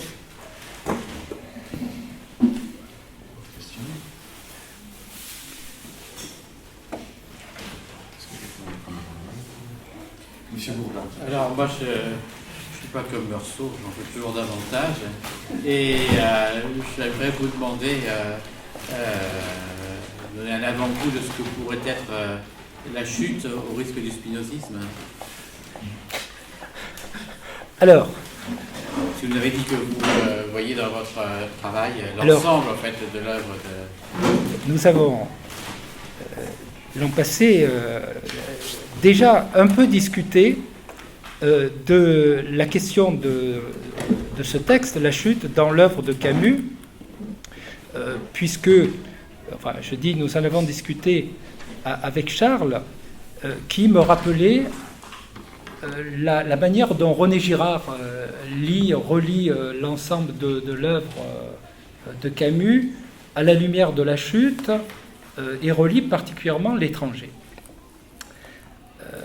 Girard ne lit pas du tout ce que je lis, même il lit totalement l'inverse, c'est-à-dire il voit dans le personnage de Meursault vraiment un personnage qui est non seulement extrêmement faible, mais qui est l'homme de la production de masse par excellence, c'est-à-dire celui qui, par exemple, traîne des dimanches après-midi sans savoir ce qu'il va faire, qui prend il s'amuse, vous savez, à coller des réclames, comme on disait, c'est les Sel Christen, je crois, dans un cahier, etc. Enfin, il voit vraiment Meursault comme un être misérable, triste, etc. Enfin, alors que, bon, moi j'essaie de montrer qu'il s'agit d'un cheminement qui conduit au Christ de Spinoza. Or, il le fait à partir d'une relecture de la chute qui serait autobiographique, hein, et où Camus reconsidérerait son œuvre, c'est-à-dire reconsidérerait en fait le mensonge qu'il y a dans la croyance en l'innocence de l'homme, le mensonge qu'il y a finalement en la critique des juges, etc. Hein. Bon, alors, que dire sinon que ce n'est pas mon point de vue. Moi, bon, il faut aller vite parce que c'est assez compliqué. Ce que je pense, c'est que lorsque Camus écrit La Chute, sans aucun doute, il est totalement lui-même traversé, je dirais, par le nihilisme qui est décrit dans La Chute et particulièrement par le personnage de Clamence. Mais en même temps, si on connaît bien le projet qu'il a eu dans L'Homme révolté, on comprend que La Chute est une exemplification, en quelque sorte, de la question de la modernité. C'est-à-dire, je pense que c'est une analyse, là encore, c'est un récit, c'est un roman, mais je pense que c'est une profonde analyse de l'esprit de la modernité et de l'homme moderne. Le personnage de Clamence, c'est un personnage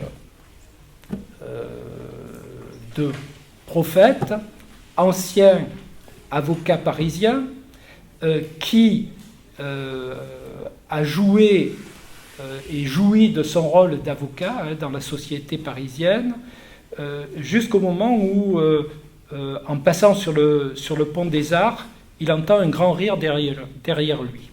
À partir de ce moment-là, sa vie est en train de se défaire, le doute s'introduit en lui sur son existence, et il va revenir sur une quantité de faits qu'il avait oubliés ou laissés passer, dont celui d'un jour, alors qu'il passait encore sur un pont, c'est le pont Royal, il a entendu, après avoir croisé une femme sur le pont, il a entendu un corps plongé dans l'eau, il ne s'est pas retourné, il a continué. Je crois que la chute, c'est une réflexion sur le courage. Alors, une réflexion sur le courage, ce n'est pas, d'un point de vue éthique, indifférent.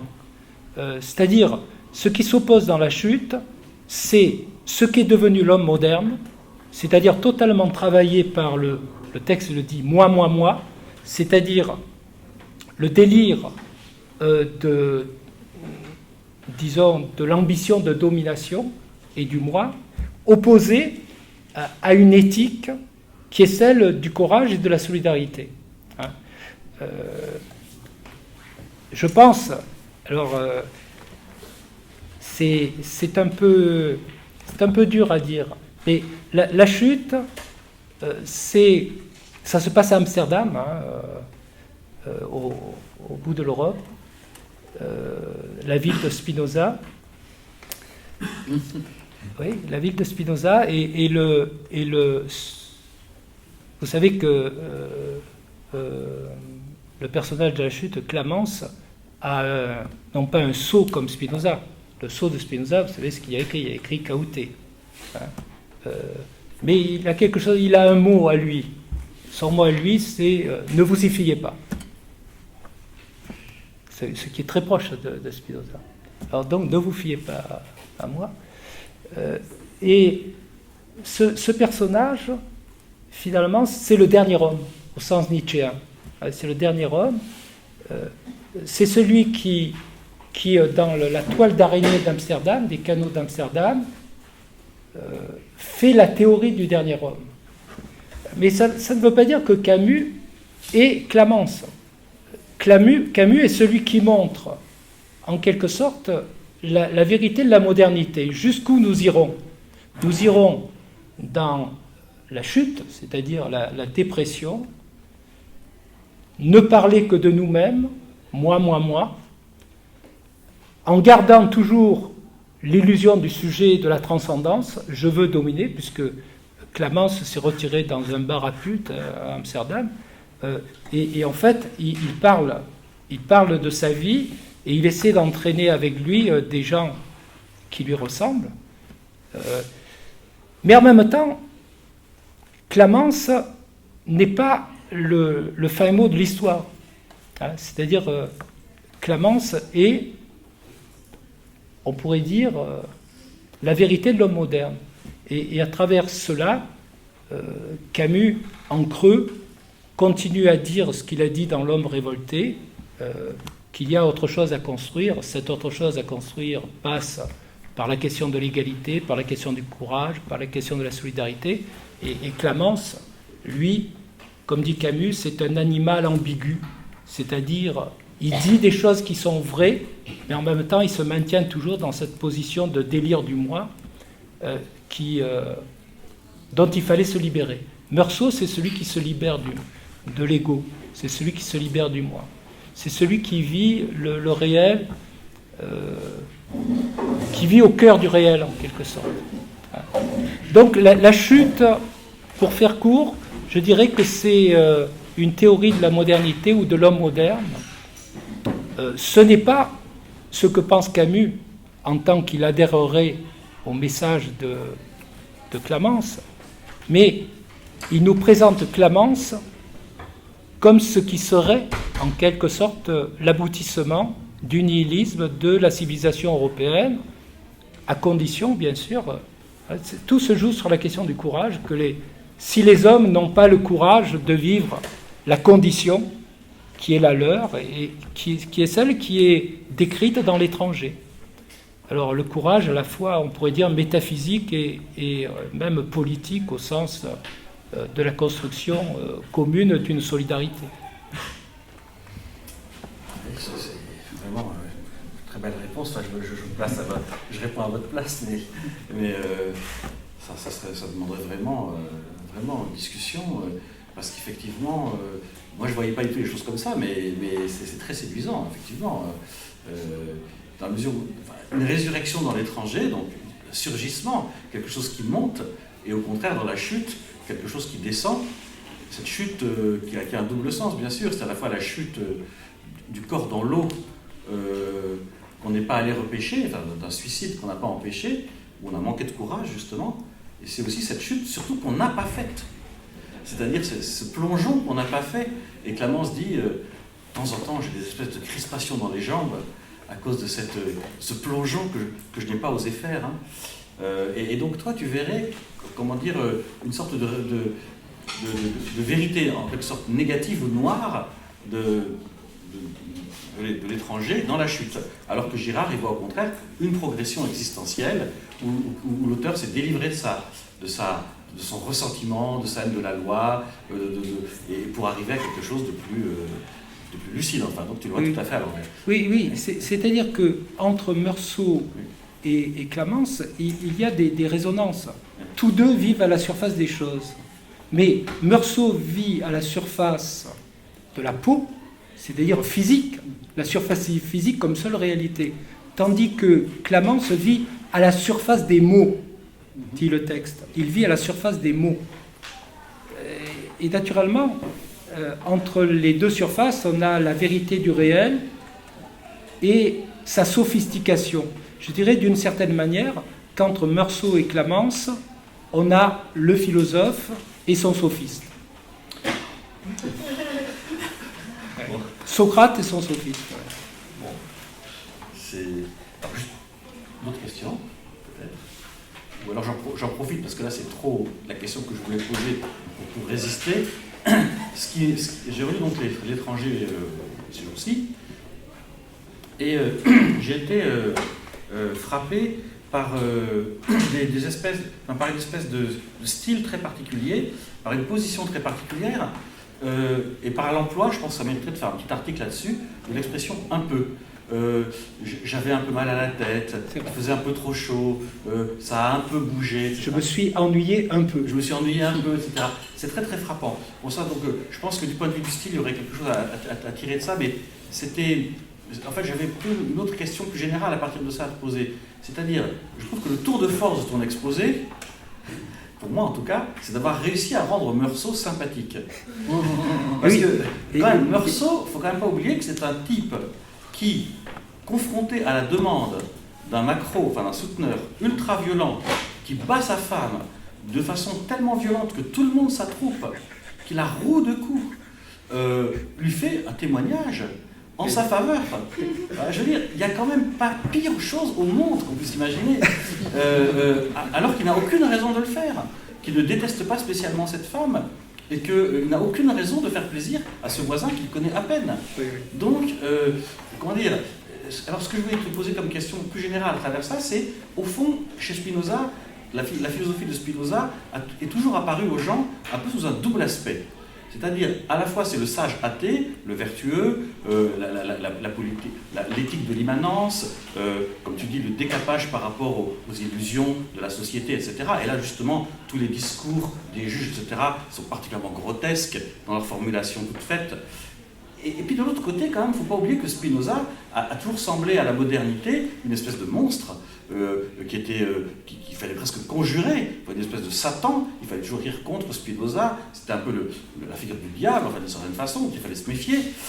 Alors, on peut toujours penser que c'était des théologiens, des gens qui étaient intéressés, qui avaient l'esprit mal placé, mais enfin, Meursault, il a aussi cette double face. C'est-à-dire que d'un côté, effectivement, tu dis, il est dans l'innocence, il a il a la tête sur le ventre de sa femme, il aime le goût du sel dans sa bouche, des choses simples et sympas, mais à côté de ça, il soutient un type qui bat sa femme, et il finit quand même par tuer presque de sang-froid, et donc il apparaît quand même au lecteur que je suis comme quelqu'un de très amoral, mais presque immoral, et en cela, il a un peu quelque chose de Spinoza aussi. Il y a la double face chez Spinoza. Oui, c'est extrêmement intéressant là ce que tu pointes. Mais je dirais c'est aussi la double nature du Christ. Hein. Alors, je vais reprendre quelques thèmes de ce que tu as dit. Et bon, tu as une grande acuité du langage là, sur tu as tout à fait raison. Et quand tu dis, même au début, que j'arrive à rendre Meursault sympathique, je crois que tu dis le mot absolument juste. Parce que ce qui se joue, c'est une philosophie de la sympathie, effectivement. Hein. C'est-à-dire que tu remarqueras aussi que le mot sympathique revient de manière assez récurrente dans le roman. Il trouve son juge sympathique, hein, par exemple. Il trouve son juge sympathique. Mais ça revient plusieurs fois, hein, je les ai notés. La sympathie, au fond, il y a un amour ontologique dans ces textes. Camus dit, par ailleurs, hein, il ne le dit pas dans L'Étranger, mais il le dit aussi bien dans L'Homme révolté que dans les premiers textes, il parle de désir sans objet ou d'amour sans objet, ce qui est extrêmement intéressant. C'est-à-dire que les choses se dégradent quand advient la relation objectale, c'est-à-dire où il y a des objets du désir. Alors là, justement, ça me permet de passer à l'histoire du voisin. Et commence, nous, le roman. Hein.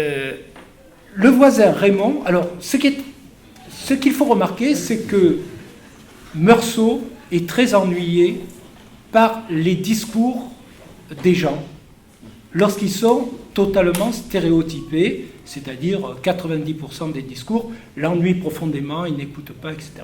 Bon.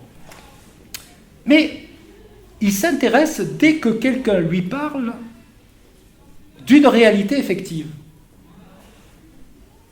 C'est-à-dire le voisin, dans le quartier on dit que c'est un maquereau, Meursault n'en tient pas compte. Il ne tient pas compte de ce type de discours. Ça ne veut pas dire qu'il ne croit pas que c'est un maquereau, mais il n'en tient pas compte.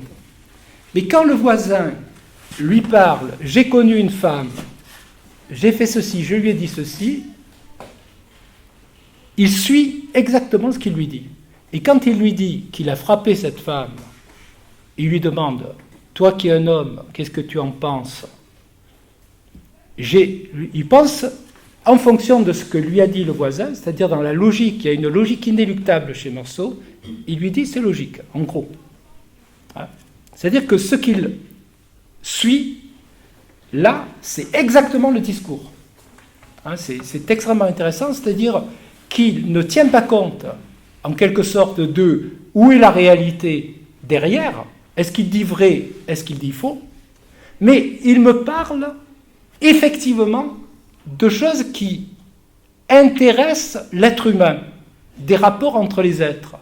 Et il en déduit quelque chose, lui, et je lui dis, effectivement, je te suis comme une sorte d'ethnologue ou d'anthropologue qui suivrait une logique de la réalité des choses, bien sûr de la réalité d'un discours, voire d'une réalité imaginaire, mais d'une réalité intéressante, au sens où Nietzsche dit, c'est intéressant. Vous voyez ? Il suit. Effectivement, Meursault, ce voisin, qui est un sale type, sans doute, sûrement, lui demande d'être son copain. Il dit, j'ai dit oui parce que je n'avais pas de raison de lui dire non. Voilà. Ça l'intéressait que je sois son copain, pourquoi pas. Hein? Bon. Meursault se trouve devant la demande de ce type qui lui dit, il faudrait que toi tu connais la vie, etc. Il faudrait que tu me fasses une lettre. Bon. Il lui fait la lettre. C'est-à-dire qu'à aucun moment, il se pose la question, ce que raconte Raymond est-il vrai ou faux ? Simplement, il suit, en quelque sorte, la logique de Raymond, dont il trouve que ce qu'il dit est intéressant. Hein ? On peut le tenir comme ça. Alors c'est vrai que, naturellement, ensuite... alors ça va plus loin, ce que dit Charles est tout à fait juste, c'est que Raymond, pour se venger de cette fille qu'il voudrait prostituer mais qui n'a pas envie, en fait, il l'amène chez elle, chez lui, bon, et puis il va la taper. Tu as remarqué que Marie, ça lui coupe complètement l'appétit. Oui. Et lui dit, elle n'a rien mangé, moi j'ai tout mangé. C'est-à-dire que ça... C'est-à-dire que... il a un rapport à la réalité, en quelque sorte, c'est une espèce de nécessité d'une sorte de comédie qu'il regarde comme le monde des papous, quoi. C'est-à-dire, il n'y a rien à faire, de toute manière, il n'y a pas à intervenir. Bon. Camus met en parallèle une autre séquence. C'est Salamano qui perd son chien, hein, qui s'évade d'ailleurs sur le champ. Enfin, il y a tout un passage un peu humoristique, puisqu'il s'évade au moment où Salamano regarde le roi de l'évasion. Alors, le chien s'en va. Vous savez que Salamano disait insulter toujours son chien, etc., etc. Finalement, le chien part. Lorsque le chien est parti, il le rencontre dans l'escalier, Salamano lui raconte l'histoire, et il a Raymond à côté de lui. Raymond dit, se moque de lui, il lui raconte n'importe quoi, il y a des chiens qui reviennent au bout de 6 mois, etc., ils retrouvent leur maître. Et Meursault, lui, qui est toujours extrêmement précis dans l'usage des mots, dit, il faut aller à la fourrière. Les chiens sont gardés pendant 3 jours. Au bout de 3 jours, il les exécute. Voilà. Hein, c'est-à-dire qu'il se sert du discours pour dire là une réalité effective. Et ensuite, il rentre dans sa chambre et il entend le vieux pleurer derrière la cloison. Et là, ça lui coupe l'appétit. Là, il dit qu'il n'a pas mangé, qu'il a pensé à sa mère. Hein, c'est-à-dire, 1, il ne mange pas, 2, il pense à maman, hein, et 3, il dit, bon, j'ai refoulé tout ça rapidement, hein, c'est pas exactement ces mots, mais parce qu'il fallait que je me lève tôt le lendemain. C'est-à-dire que ce rapport à la réalité et au langage, c'est un rapport, on pourrait dire, de quelqu'un qui ne se laisse en quelque sorte ou intéresser que par ce qui est propre à des aventures de l'être humain.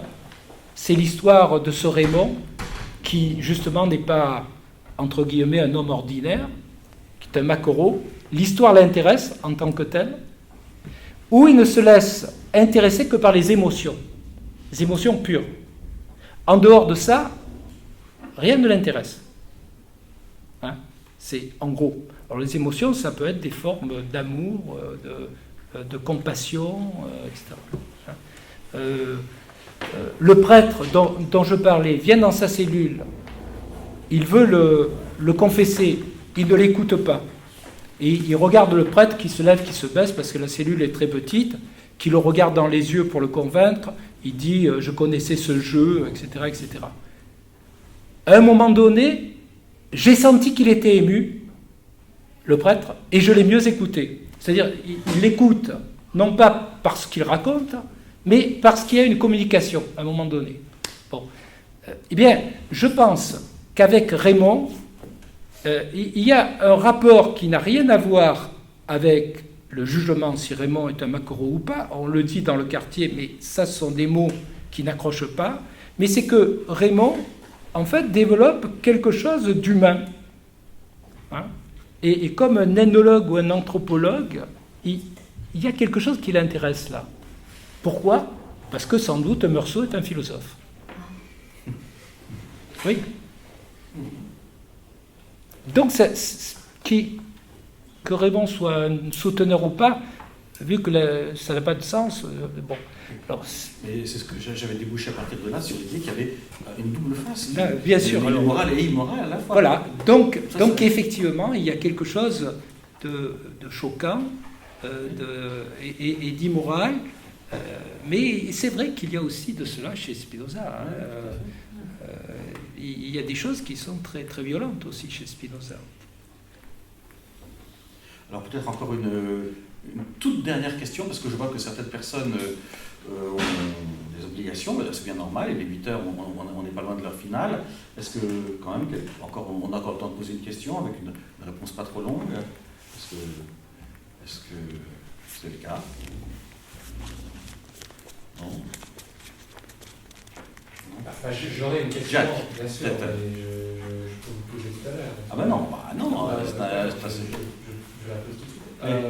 C'est une question un peu naïve, je suppose, parce que je suis vraiment très convaincu par votre exposé, maintenant que je l'entends. Alors ça fait 1 an et demi que je n'ai pas lu l'étranger. Pourtant, tout ce que vous avez dit me semble très juste. Mais un point, j'arrive pas à, comprendre. Si vous voulez, comment d'un point de vue spinoziste, si on veut dire comme ça, on pourrait expliquer le sens du titre l'étranger.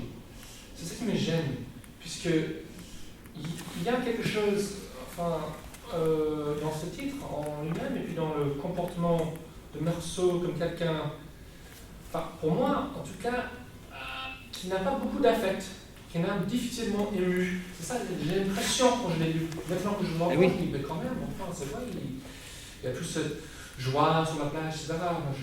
Mais quand je l'ai lu, je me souviens, il y avait cet aplatissement des affects. Et c'est ça qui m'a frappé. Alors, et l'étranger, pourquoi l'étranger alors? Parce que forcément, il y a une sorte de authenticité dans son comportement où on est étranger à ses affects, où on se dérobe ses affects, et puis plus généralement étranger parce que, il y a une sorte de, une indifférent aux choses, une tendre indifférence du monde, etc. Mais vous voyez, d'un point de vue spinoziste, j'ai du mal à l'accorder. Parce que pour moi, un sage spinoziste quand même, Mais vous allez me dire, mais je viens de dire, mais le sage spinoziste, quand même, c'est quelqu'un de joyeux. Vous voyez, oui. c'est ce mot de joie qui revient me hanter, qui fait que j'ai du mal à complètement, vous voyez, juste en travers de titre, quand même, je dirais. Oui.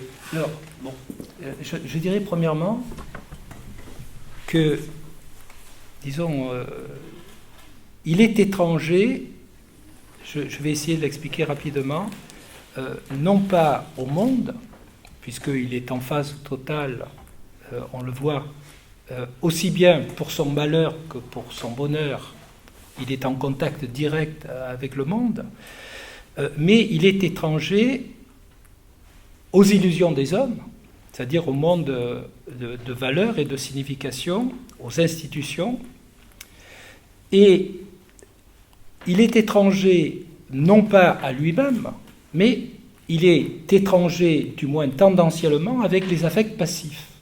Et c'est cela qui est spinoziste. Alors, il n'est surtout pas étranger aux autres. Alors, ça me permet de revenir.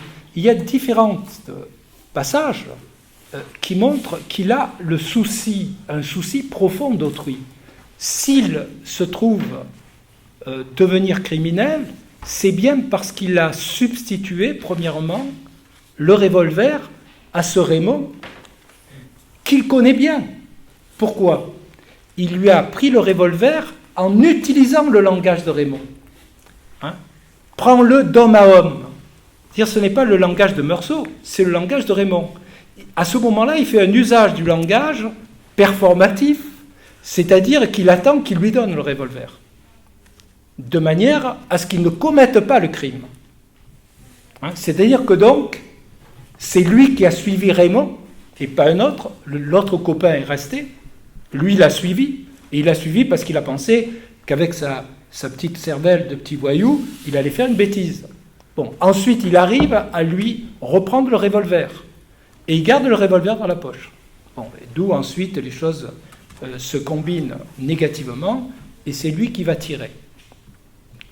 Mais dans la première séquence, il avait déjà dit quelque chose qui est une réflexion sur le monde qui est extrêmement belle.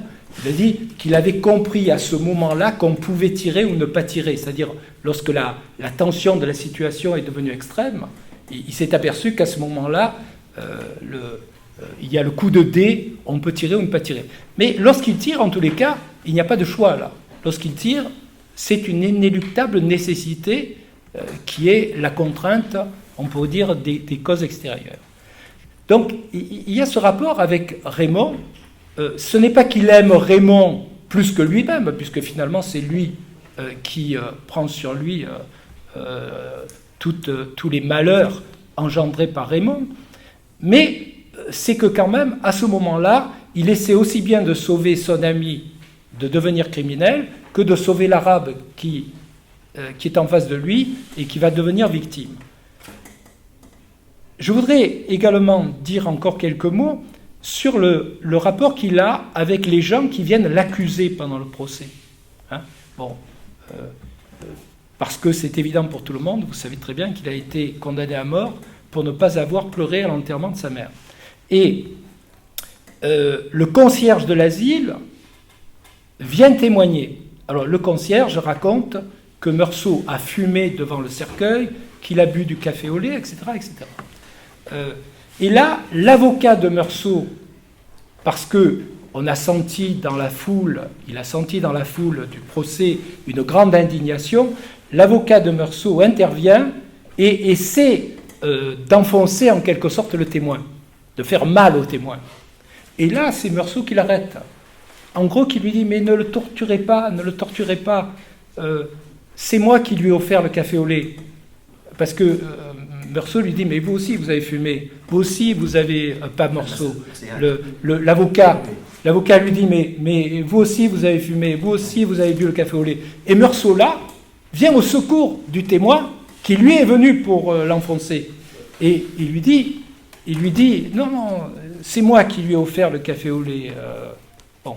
Et à ce moment-là, on voit la nature christique de Meursault et de la situation. Parce que le témoin est complètement surpris, bien sûr, de l'intervention de Meursault. Oui, non, c'est moi qui lui ai offert la cigarette, dit Meursault. Et le témoin est complètement surpris, c'est le moment de grâce, et là, le témoin vient au secours de Meursault et lui dit, c'est moi qui ai offert le café au lait. Vous voyez? C'est-à-dire qu'il y a tout ce jeu qui fait que Meursault, dans le rapport à autrui, déclenche en quelque sorte la générosité.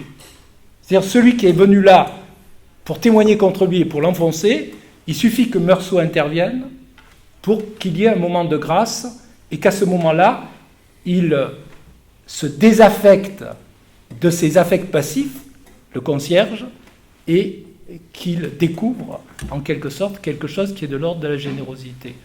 De l'avocat général, il dit également qu'il voudrait intervenir. L'avocat général trace, vous le savez, un portrait terrible de lui, et il voudrait intervenir non pas pour sauver sa peau, mais pour lui expliquer qu'il se trompe, et qu'en plus il se met dans des états de colère, de violence, qui sont très mauvais. Et il dit, je voulais intervenir pour le lui dire. Vous voyez, c'est-à-dire qu'il y a une sorte de sympathie qui est très profonde, finalement, envers les êtres humains, mais pas envers leur comédie. Parfois, il veut les sauver. Hein. Disons, tout cela, on ne le voit pas, parce que le roman se termine quand même très brutalement sur le mot de haine et par une sorte d'échec. C'est-à-dire, finalement, d'échec, on pourrait dire, de Meursault dans son rapport à autrui. Sauf que, lorsqu'il est en prison, le gardien lui dit « vous comprenez », parce qu'au bout de quelques mois où il est en prison, il ne pense plus à l'extérieur, il ne pense plus à la cigarette, il ne pense plus à Marie, et c'est la sagesse. Hein.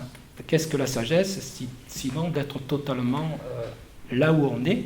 Et quand il est en prison, toute sa vie se résume effectivement à sa cellule.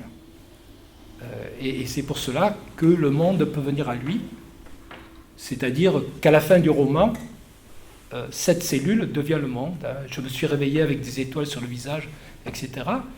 C'est-à-dire que là, il a l'expérience effectivement de la béatitude et de l'éternité. J'ajoute un mot, c'est que je pense que Meursault n'a pas été exécuté. Alors pour quelle raison? Parce que Camus est fasciné par la résurrection et par la résurrection de Piero della Francesca, et je pense que je le dirais de manière borghésienne, hein, dans cette loterie à Babylone, Meursault a été victime, mais on sait qu'il a déposé un pourvoi, enfin son avocat. On n'en connaît pas la réponse.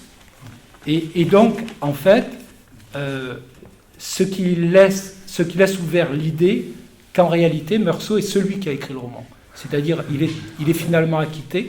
Pourquoi? Parce qu'on est dans l'Algérie coloniale des années 30, et qu'à un moment donné, le français sera acquitté, et il deviendra romancier, et il écrit l'étranger. C'est-à-dire, il fait de la philosophie. Merci beaucoup.